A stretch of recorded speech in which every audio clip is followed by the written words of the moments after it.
Good morning class.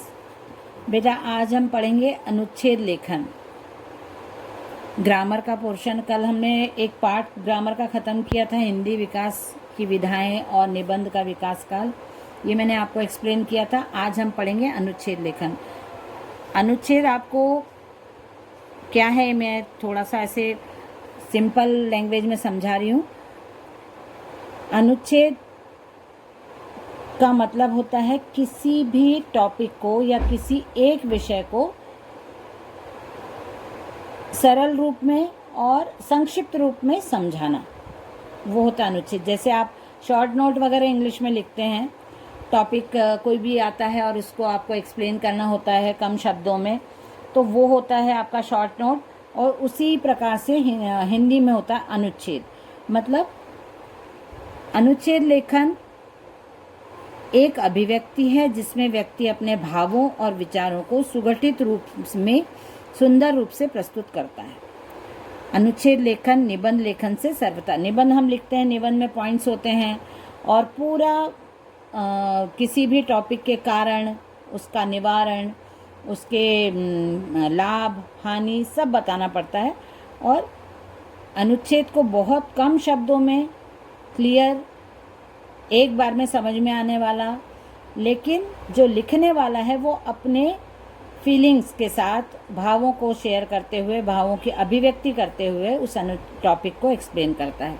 ये होता है अनुच्छेद। तो यहाँ पे अनुच्छेद को ध्यान देने की कुछ बातें हैं, ये मैं आपको लिखवा दूंगी।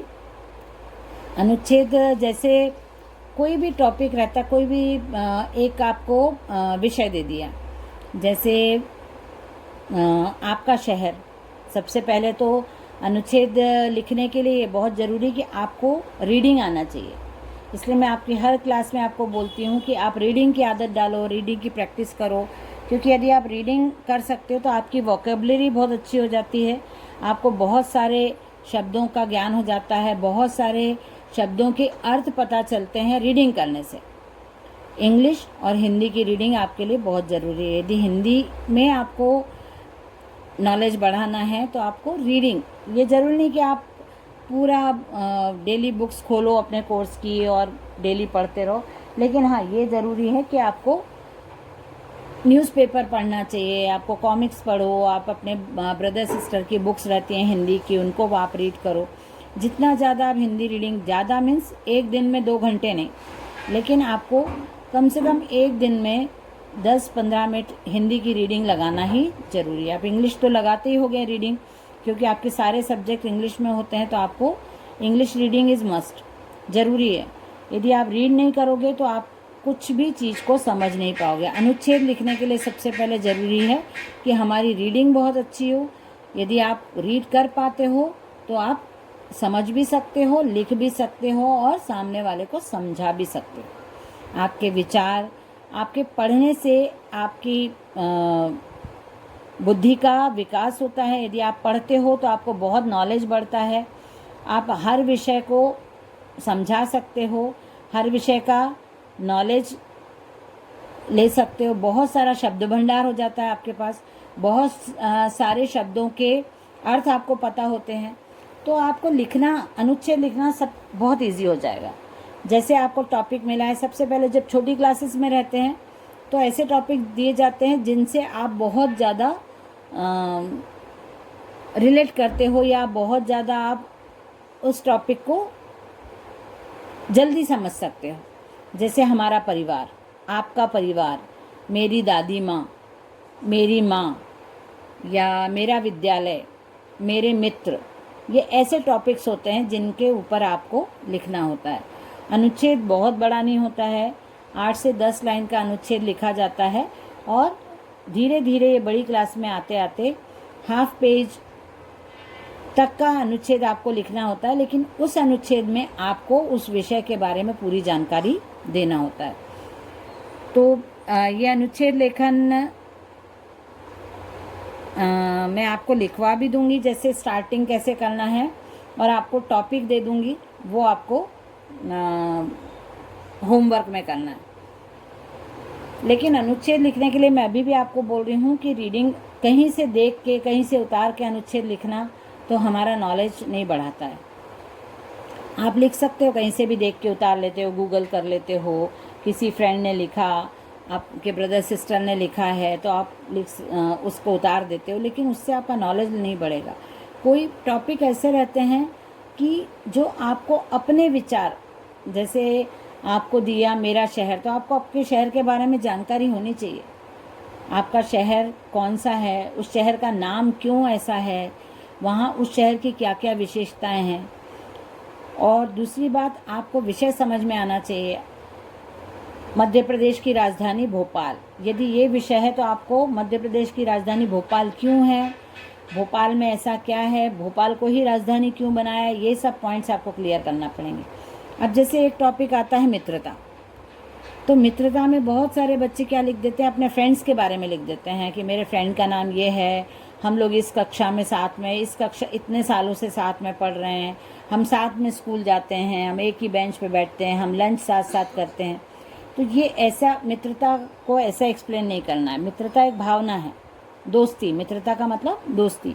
तो दोस्ती को आप कैसे एक्सप्लेन करोगे, वो आपको बताना है कि दोस्ती ऐसी भावना है। दोस्ती से यदि दोस्ती हमारे लाइफ में होती है, हम एक दूसरे से मित्रता करते हैं, तो हम एक दूसरे के अंदर सहयोग की भावना, प्रेम की भावना, ये सब भावनाओं का विकास कर पाते हैं। तो ऐसे यदि कोई भी टॉपिक आते हैं तो उस टॉपिक के बारे में आपको क्या लिखना है ये जानना भी ज़रूरी है।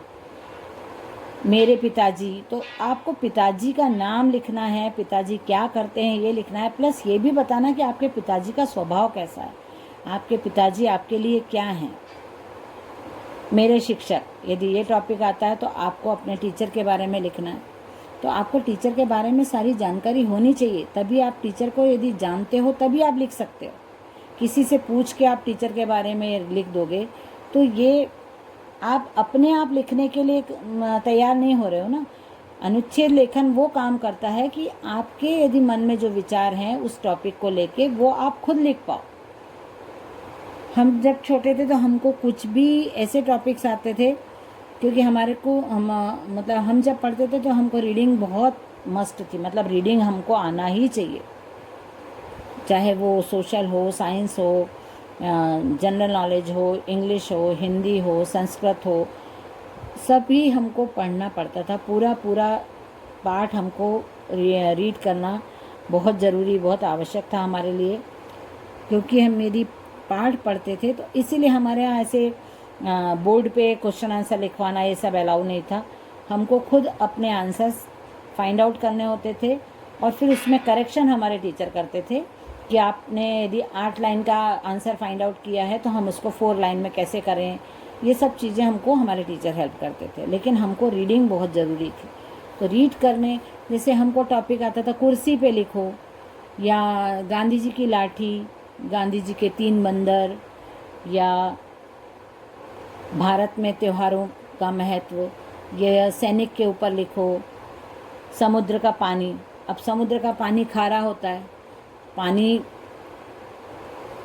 के ऊपर यदि लिखना है तो पानी अलग रहता है, पर समुद्र का कहाँ पानी लिखा है तो वो अलग रहता है, उसकी अपनी क्वालिटी रहती हैं, उसके अपने एडवांटेजेस रहते हैं, वो हमको उसमें बताना रहता है। नदी का पानी, तो नदी की पानी की क्या विशेषता रहती है, नदी का पानी कैसे कम ज़्यादा होता है, नदी का पानी लोगों के लिए क्या क्या यूज़ होता है, नदी का पानी क्यों प्रदूषित हो रहा है, ये सब बातें उसमें एक्सप्लेन करनी होती हैं। तो अनुच्छेद लिखना आपको आना चाहिए। उसके लिए सबसे पहले ज़रूरी है कि आपकी रीडिंग बहुत अच्छी हो। आप ज़्यादा से ज़्यादा रीडिंग, यदि बहुत सारे टॉपिक्स रीड करते हो या बहुत सारे विषयों को पढ़ते हो, बहुत सारे अलग अलग क्षेत्र के चीज़ों को जानते हो आपका, तो आप अनुच्छेद आराम से लिख सकते हो। अब आप लिख लो, अनुच्छेद स्टार्ट कैसे करोगे, सबसे पहले आप हेडिंग लिखो, जो आपकी हिंदी की कॉपी है उसी में आपको लिखना है, अलग से कोई कॉपी नहीं बनाना है। अनुच्छेद लेखन, डेट डाल लो, अनुच्छेद लेखन हेडिंग डाल लो, उसके नीचे आप लिखो अनुच्छेद लेखन। अनुच्छेद लेखन एक अभिव्यक्ति है, अनुच्छेद लेखन एक अभिव्यक्ति है जिसमें व्यक्ति अपने भावों और विचारों को सुंदर एवं व्यवस्थित प्रकार से प्रस्तुत करता है। सुंदर एवं व्यवस्थित प्रकार से प्रस्तुत करता है। उसके नीचे हेडिंग डालो अनुच्छेद लेखन के लिए आवश्यक बातें। अनुच्छेद लेखन के लिए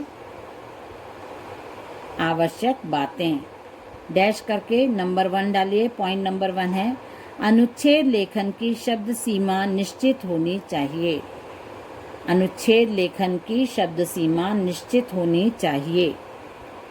सेकंड है अनुच्छेद लेखन साफ एवं स्पष्ट। अनुच्छेद लेखन साफ एवं स्पष्ट होना चाहिए। साफ एवं स्पष्ट होना चाहिए।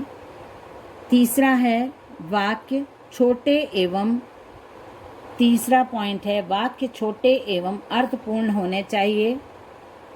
तीसरा पॉइंट है वाक्य अर्थपूर्ण एवं छोटे होने चाहिए। फोर्थ पॉइंट है भाषा का उचित प्रयोग। फोर्थ पॉइंट है भाषा का उचित प्रयोग किया जाना चाहिए। भाषा का उचित प्रयोग किया जाना चाहिए।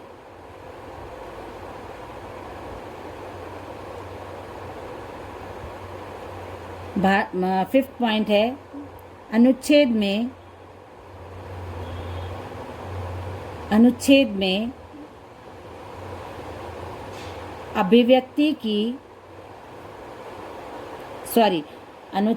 विचारों की अभिव्यक्ति। अनुच्छेद में विचारों की अभिव्यक्ति। अनुच्छेद में विचारों की अभिव्यक्ति आवश्यक है। विचारों की अभिव्यक्ति आवश्यक है। बस ये आपके पॉइंट्स हो गए। उसके बाद आप लिखिए अनुच्छेद 3 प्रकार के होते हैं। अनुच्छेद 3 प्रकार के होते हैं। पहला विचार प्रधान अनुच्छेद। पहला विचार प्रधान अनुच्छेद। सेकंड है कल्पना प्रधान अनुच्छेद। सेकंड कल्पना प्रधान अनुच्छेद। थर्ड है वर्णन प्रधान अनुच्छेद। तीसरा है वर्णन प्रधान अनुच्छेद। 3 प्रकार के अनुच्छेद हो गए होते हैं। ये आपको मैंने इम्पॉर्टेंट पॉइंट्स लिखवा दिए अनुच्छेद के। अब आपका आज का सब्जेक्ट है मेरा परिवार। ये आपका विषय है आज का मेरा परिवार। इस विषय पे आपको अनुच्छेद लिखना है। तो ये आपको होमवर्क में मैं दे दूँगी और उसके बाद आपको ये अनुच्छेद लिखना है होमवर्क देख के। और जो आपको आगे आने वाले टॉपिक्स मिलेंगे उनके लिए अभी से आप रीडिंग स्टार्ट कर दो। ओके, चलिए बाय एवरीवन।